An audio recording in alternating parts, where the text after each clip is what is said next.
اور خدا ہمیں زندگی میں بار بار قرآن جیسی نعمت کی تلاوت کرنے کی خدا ہمیں توفیق عطا فرمائے۔ حضرات محترم، رب کائنات نے اپنے پیارے حبیب علیہ الصلاۃ والسلام کی امت پر جو صدقات واجب فرما دیے ان میں سے ایک تو زکوٰۃ ہے اور دوسرا عشر ہے۔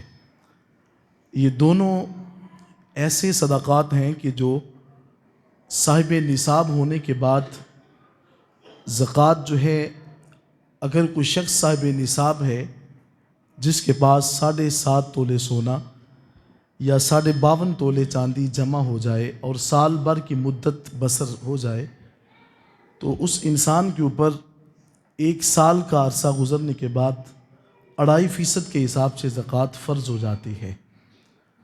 اور دوسرا جو ہم نے پچھلے جمعۃ المبارک دیکھا تھا کہ عشر جو ہے جب فصل پک جائے، چاہے وہ 6 ماہ کے بعد پکے، چاہے وہ 1 سال کے بعد پک جائے، آپ اپنی زمین سے جتنا بھی زر حاصل کرتے ہیں، جتنا بھی اس سے استفادہ کرتے ہیں، اس کے بعد خدا فرما دیتا ہے کہ وَآتُوا حَقَّهُ يَوْمَ حَصَادِهِ، کہ جب تمہاری فصل پک جائے تو فوراً اس کا جو حصہ ہے اللہ کی راہ میں وہ دے دیا جائے۔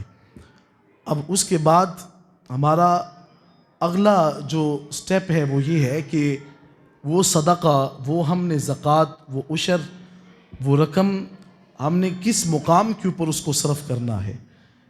تو میں نے پچھلے جمعۃ المبارک جو احباب جمعۃ المبارک جنہوں نے سماعت کیا ان کے حوالہ سے، میں چونکہ وہ اس بات کو بخوبی جانتے ہیں کہ ہم نے زکوٰۃ کے مصارف میں سے پہلے 2 جو مصارف ہیں، جو مصرف ہیں، ان کو ہم نے دیکھا تھا، جس کے حوالہ سے اللہ تعالیٰ نے ارشاد فرمایا کہ انما الصدقات للفقراء والمساکین۔ خدا فرماتا ہے کہ یہ جو صدقہ ہے، یہ جو تمہارے اوپر ہم نے زکوٰۃ اور عشر کی رقم کو لازم کر دیا، ان کا جو سب سے پہلا مصرف ہے وہ فقراء کا ہے۔ وہ فقیر لوگ جن کے پاس 2 وقت کا کھانا میسر نہیں ہوتا اور وہ کسی کے سامنے ہاتھ بڑھا کر کے طلب بھی نہیں کرتے، وہ فقیر لوگ، ان کو زکوٰۃ کے مصرف میں سے اللہ تعالیٰ نے پہلا جو مصرف ہے ان کو ٹھہرایا ہے۔ اور دوسرا فرمایا والمساکین، فرمایا وہ لوگ جن کے پاس 2 وقت کا کھانا نہیں ہوتا اور آپ ان کو ان کے چہروں سے پہچانتے ہیں کہ انہیں کھانے کی ضرورت ہے، یہ حاجت رکھتے ہیں، فرمایا ان کو جو ہے وہ آپ زکوٰۃ کی مد میں سے ان کو ادا کر سکتے ہیں۔ یہ 2 کے حوالے سے میں نے پچھلا جمعہ آپ کی گوش گزار کیا تھا۔ آج میں تیسرا مصرف آپ کے سامنے رکھنے لگا ہوں کہ رب کائنات نے سورۃ التوبہ کی آیت نمبر 60 کے اندر اس کو بیان فرمایا ہے، اور فرمایا کہ تیسرا جو زکوٰۃ کا مصرف ہے، فرمایا والعاملین علیہا، زکوٰۃ ان لوگوں کو دی جائے گی جو عاملین ہیں۔ عاملین، عامل کی جمع ہے۔ عامل اس انسان کو کہا جاتا ہے، یہ میں فقہ کی اصطلاح میں بات کر رہا ہوں، نہیں تو ہمارے ہاں شاید سمجھا جاتا ہے کہ عامل وہ ہوتا ہے جو نقش لکھنے والا ہے، عمل لکھنے والا ہے۔ یہ میں فقہ کی اصطلاح میں آپ سے بات کرنے لگا ہوں کہ عامل وہ ہوتا ہے کہ جس کو حاکم وقت جو ہے زکوٰۃ اکٹھی کرنے کے لیے جس کو مقرر کرے اس کو عامل کہا جاتا ہے۔ جو زکوٰۃ کی رقم اکٹھے کرنے کے اوپر جس کو مقرر کر دیا جائے اس کو عاملین کہا جاتا ہے۔ حضور علیہ الصلاۃ والسلام نے دیکھیں کیسی تربیت فرمائی ہے۔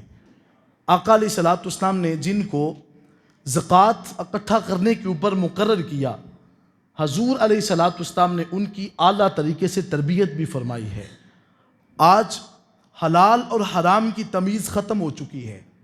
میرے پاس جیسا مال پہنچا میں نے اس کو ہڑپ کرنے کی کوشش کی، جو میرے پاس پہنچتا ہے وہ میں سمجھتا ہوں کہ یہ میرا مال ہے، یہ سب کچھ اس کے اوپر میری حکومت ہے اور یہ میری جو ہے وہ حکمرانی کے اندر ہے۔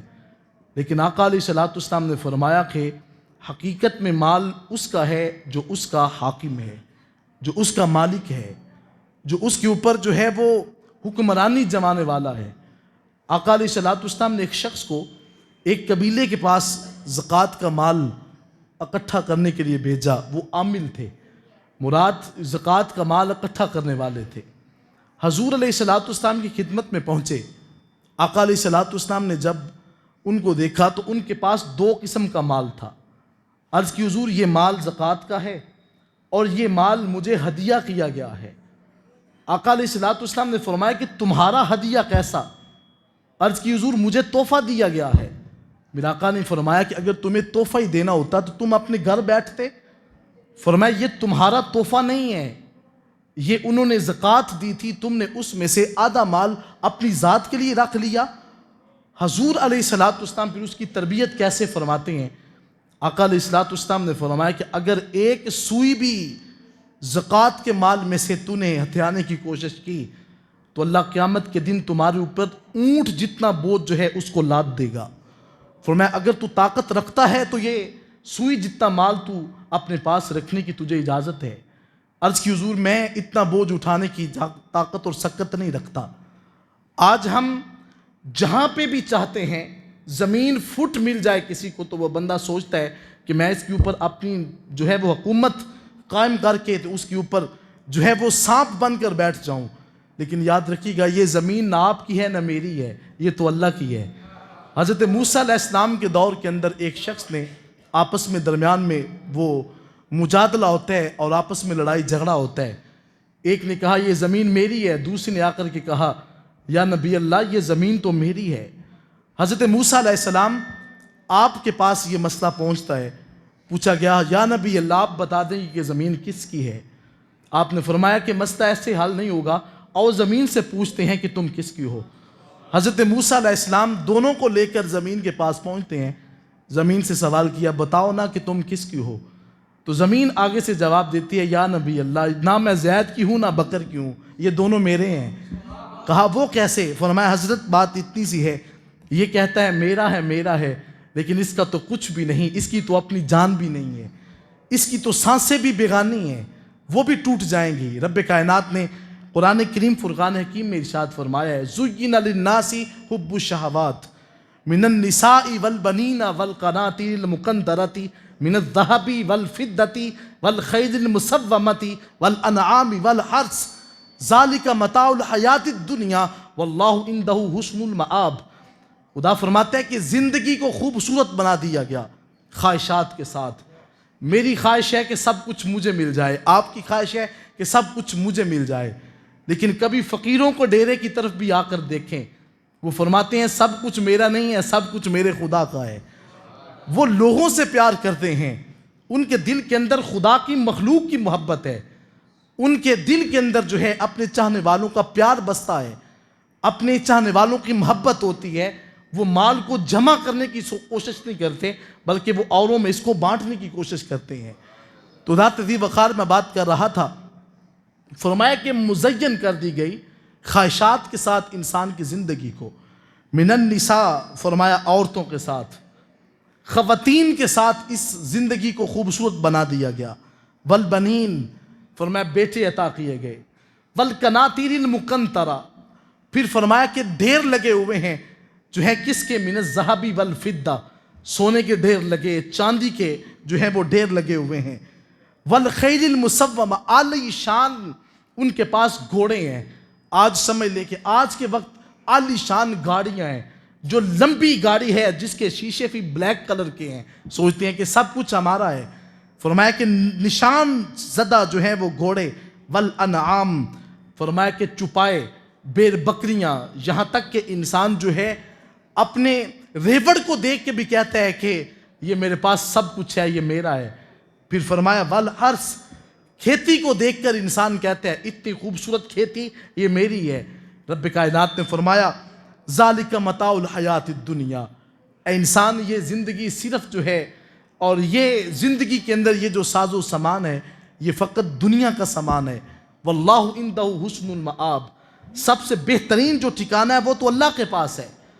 آقا علیہ الصلوۃ والسلام نے جب یہ بات سنی تو حضور علیہ الصلوۃ والسلام کو رب کائنات نے حکم دیا، فرمایا قل اعنبئکم بخیر من ذالکم، اے حبیب آپ ان لوگوں سے فرما دیں کہ کیا میں تمہیں وہ چیز نہ بتا دوں جو ان ساری چیزوں سے اچھی ہے؟ خواہشات کی زندگی، بیٹے، حسن، جمال، ہر چیز جو ہے، فرمایا ان تمام چیزوں سے جو بہترین زندگی ہے، میرا آقا فرماتے ہیں میں تمہیں اس کی خبر دیتا ہوں۔ اور حضور علیہ السلام نے فرمایا، رب کائنات نے فرمایا کہ وہ سب سے بہترین زندگی، فرمایا للذین اتقوا عند ربہم جنات تجری من تحتها الانہار خالدین فیہا وازواج مطہرہ ورضوان من اللہ واللہ بصیر بالعباد۔ فرمایا تمہیں میں خبر دیتا ہوں کہ سب سے بہترین زندگی کیا ہے۔ میں آج اگر آپ کو کہہ دوں کہ میں آپ کو بتاتا ہوں کہ نفع کہاں سے حاصل ہوگا، آپ کہیں گے مولانا تقریر بند کرنے پہلے ہمیں بتائیں نفع کہاں سے ملے گا۔ میرے آقا علیہ السلام نے فرمایا صحابہ میں تمہیں بتاتا ہوں، یہ بیٹے ختم ہونے والے ہیں۔ انسان کے پاس اگر سونے کا جو ہے وہ عالی شان پہاڑ بھی بن جائے، میرے آقا علیہ السلام نے فرمایا ختم ہو جائے گا۔ چاندی کا پہاڑ بھی ختم ہو جائے گا، حتیٰ کہ انسان کی جوانی، حسن، خوبصورتی سب کچھ ختم ہو جائے گا۔ میں آپ سے سوال کرتا ہوں کہ آج سے اگر 20 سال آپ پیچھے جائیں تو آپ کی جوانی اور آپ کا حسن اس طرح کا تھا؟ جواب ملے گا نہیں۔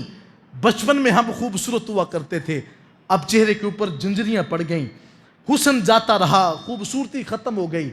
تو معلوم ہوا کہ ہر چیز جو ہے اس کو پلٹ کر اپنے مالک کی طرف جانا ہوتا ہے۔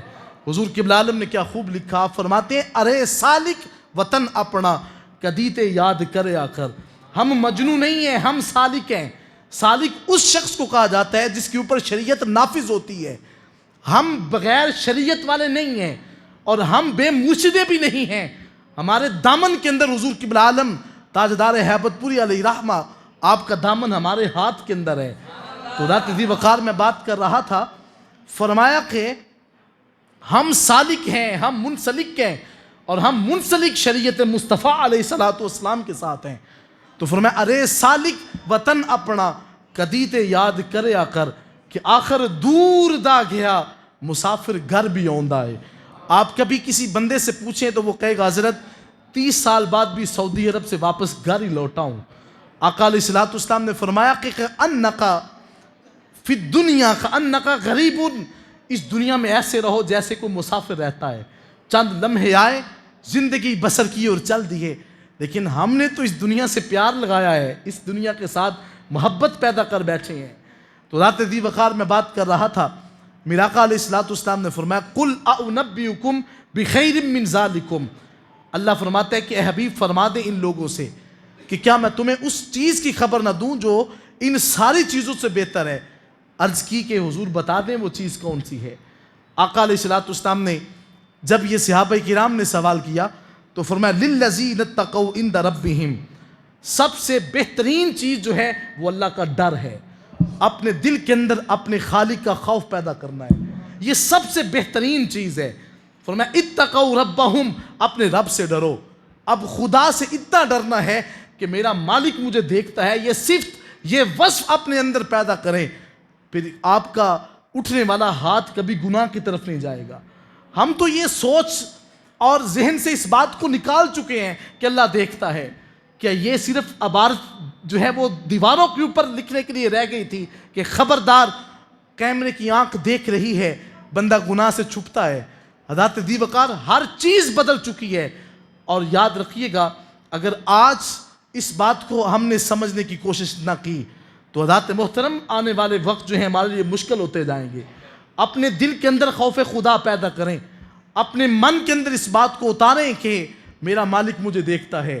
للذین اتقوا ربہم، فرمایا کہ سب سے پہلی بات یہ ہے کہ میں تمہیں خبر دیتا ہوں اللہ سے ڈرنا شروع کر دو۔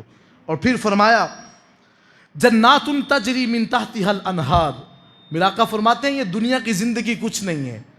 عتبہ شیبہ ابو لہب نے کہا تھا میرے 10 پتر ہیں، مجھے سب سے زیادہ ان بیٹوں کے اوپر مان ہے، لیکن رب کائنات نے قرآن میں فرمایا تبت یدا ابی لہب وتب ما اغنى عنہ مالہ وما کسب۔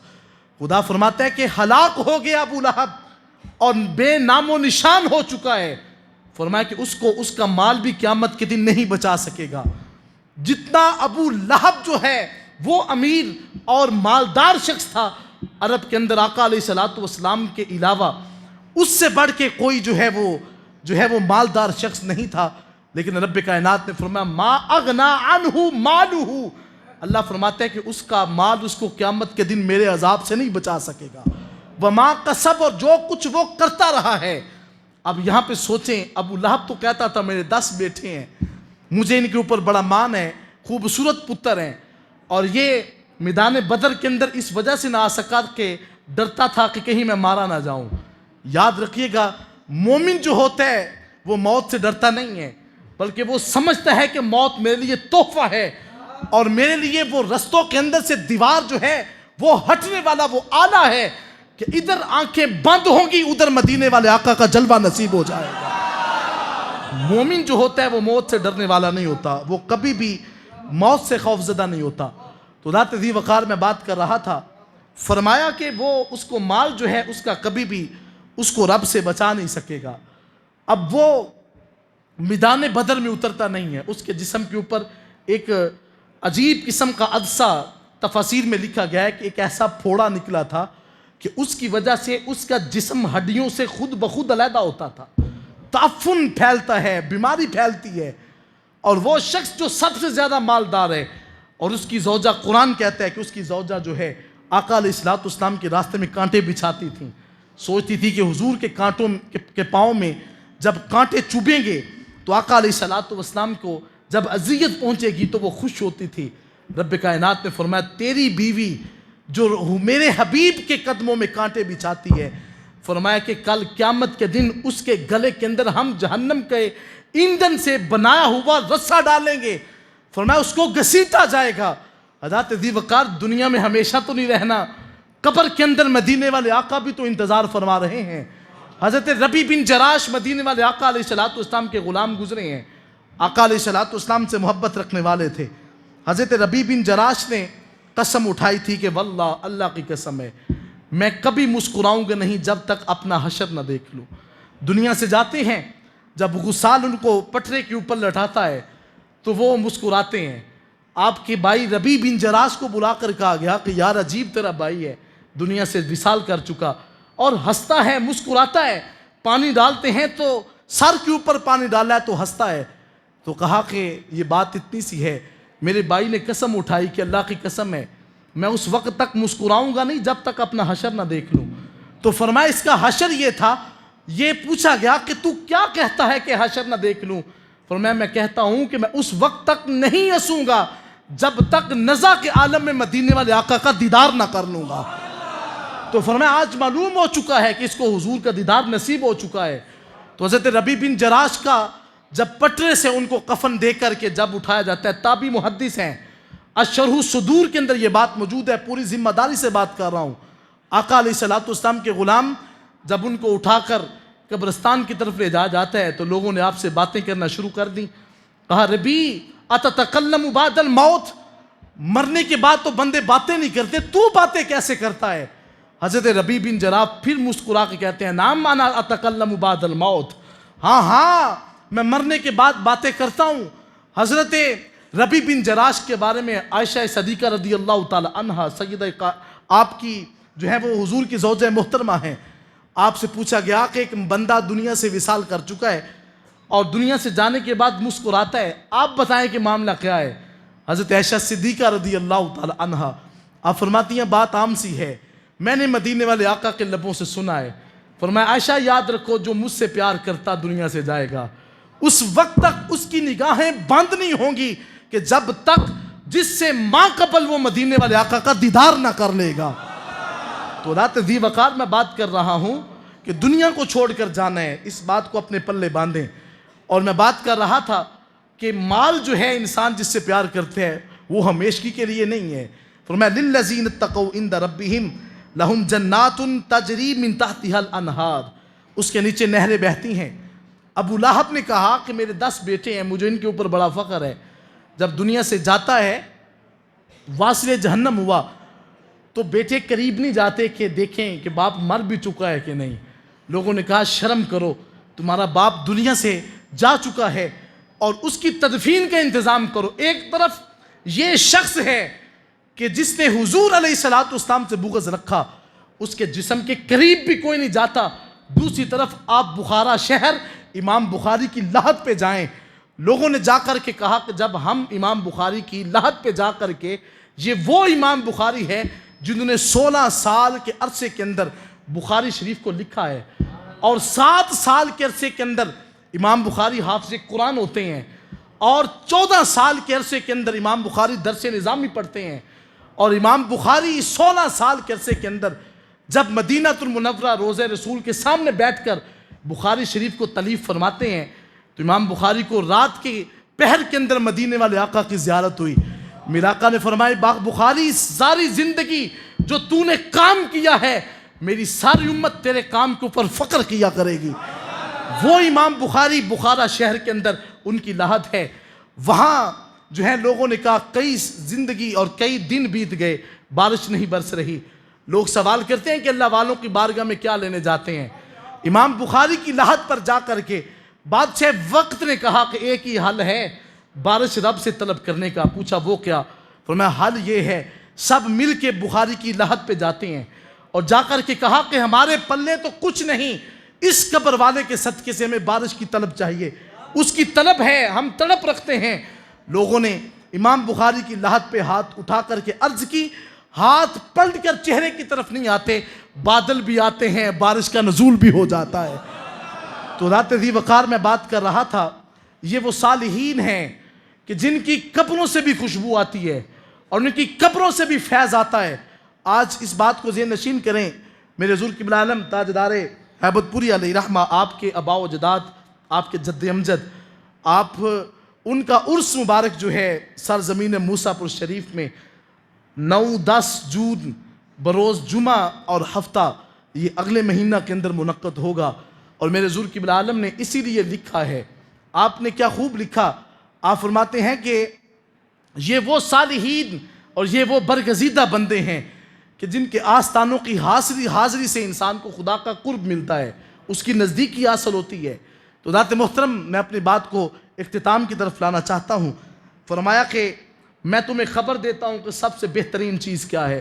سب سے پہلے فرمایا اللہ کا ڈر پیدا کریں، پھر فرمایا جب تم یہ بات پیدا کر لو گے تو تمہارے لیے باغات ایسے ہوں گے جن کے نیچے نہریں بہتی ہیں، اور پھر فرمایا وَأَزْوَاجٌ مُطَہَّرَةٌ، تمہارے لیے پاک وہاں پہ خواتین ہوں گی جو تمہاری خدمت کے لیے ہوں گی، وَرِضْوَانٌ مِّنَ اللَّهِ، خدا فرماتا ہے سب سے بڑی خوشی تمہارے لیے یہ ہے کہ جنت میں تمہیں خود مل جاؤں گا۔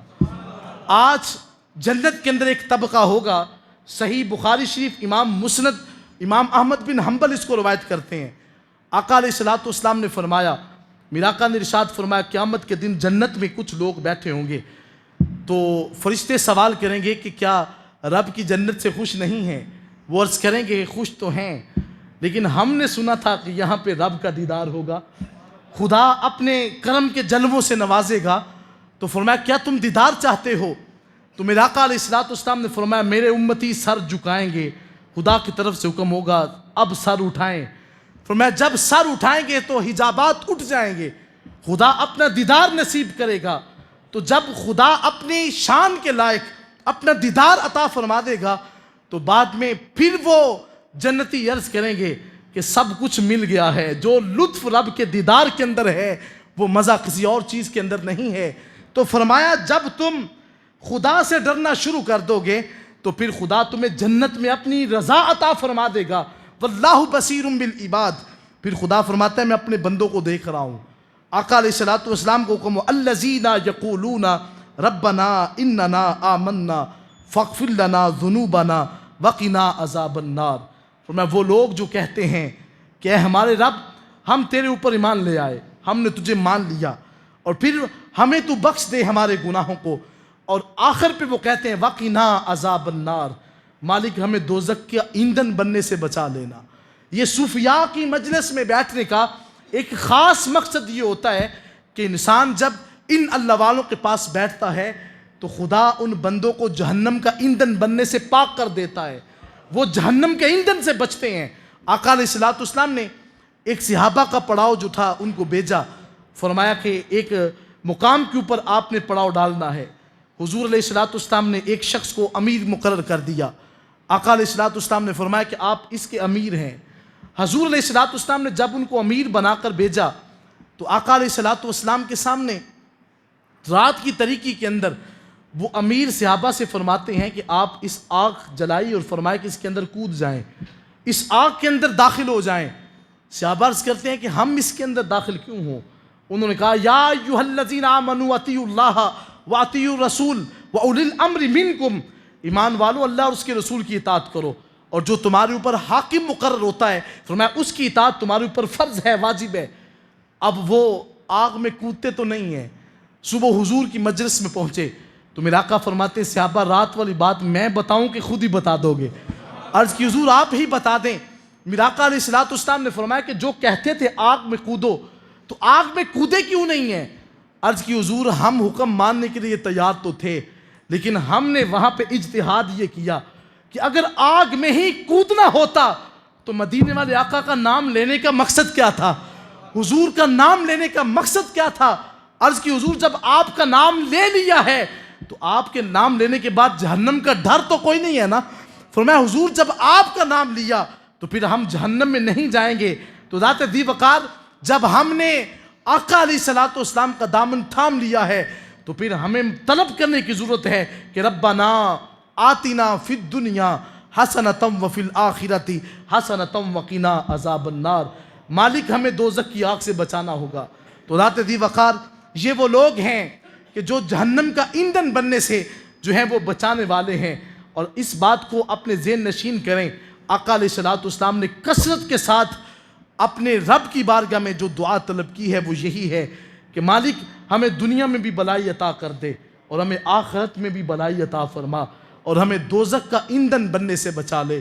ذات دی وقار اس بات کو ذہن نشین کریں کہ آج اس دنیا کے اندر رہتے ہوئے ہم سے لغزش ہو سکتی ہے، گناہ ہو سکتے ہیں، اور بہت سے معاملات ہم سے ہو سکتے ہیں، لیکن اپنے رب کی بارگاہ میں گڑ گڑاتے رہیں اور یہ سوچا کریں کہ ہم نے اس جہان کو چھوڑ کر جانا ہے۔ مالک اس سے راضی ہوگا جس کا خاتمہ خیر کے اوپر ہوگا۔ آقا علیہ السلام اکثر یہ عرض کیا کرتے تھے کہ مالک میں تجھ سے طلب کرتا ہوں کہ میرا خاتمہ خیر کے اوپر ہو۔ وہ کسی نے کیا خوب لکھا کہ پانی برن سہیلیاں تے رنگا رنگ کڑے، پانی پرن سہیلیاں تے رنگا رنگ کڑے، تے پریا اس دا جانیے جس دا تور چڑھے۔ تو اپنی زندگی کو بہترین طریقے سے بسر کرنے کی کوشش کریں۔ میرے حضور قبلہ عالم کی جامع مسجد کے اندر قبلہ پیر صاحب کی موجودگی کے اندر آج آپ مصمم یہ جو ہے وہ عہد کر کے اٹھیں کہ ہم نے رزق حلال کمانا ہے اور اس کے حرام سے اپنے آپ کو بچا کر کے رکھنا ہے۔ حضرات محترم کم کھا لیں کچھ نہیں ہوتا، ایک وقت کا کھانا ترک کر دیں کچھ نہیں ہوگا، اور ایک وقت جو ہے وہ کھانا پینا بند کر دیں۔ بچوں کی خوراک جو ہے وہ رزق حلال کی شکل میں کمانے کی کوشش کریں۔ یقین کریے گا اگر آپ 10 روپے حلال کے کمانا شروع کر دیں گے تو رب کائنات آپ کو اس 10 روپے کے اندر 1000 سے زیادہ لطف اور سکون عطا فرمائے گا۔ آئیں میں اور آپ سب بڑی مجلس کے اندر آج پکا وعدہ کر کے اٹھیں کہ آج کے بعد ہم نے رزق حلال کمانا ہے، رزق حرام سے اپنے آپ کو دور رکھنا ہے، اور آپ جب اس مصمم ارادہ سے اٹھیں گے تو آپ کو زندگی بسر کرنے کا لطف آئے گا۔ اللہ میری اور آپ کی حاضری کو شرف قبولیت عطا فرمائے۔ وآخر دعوانا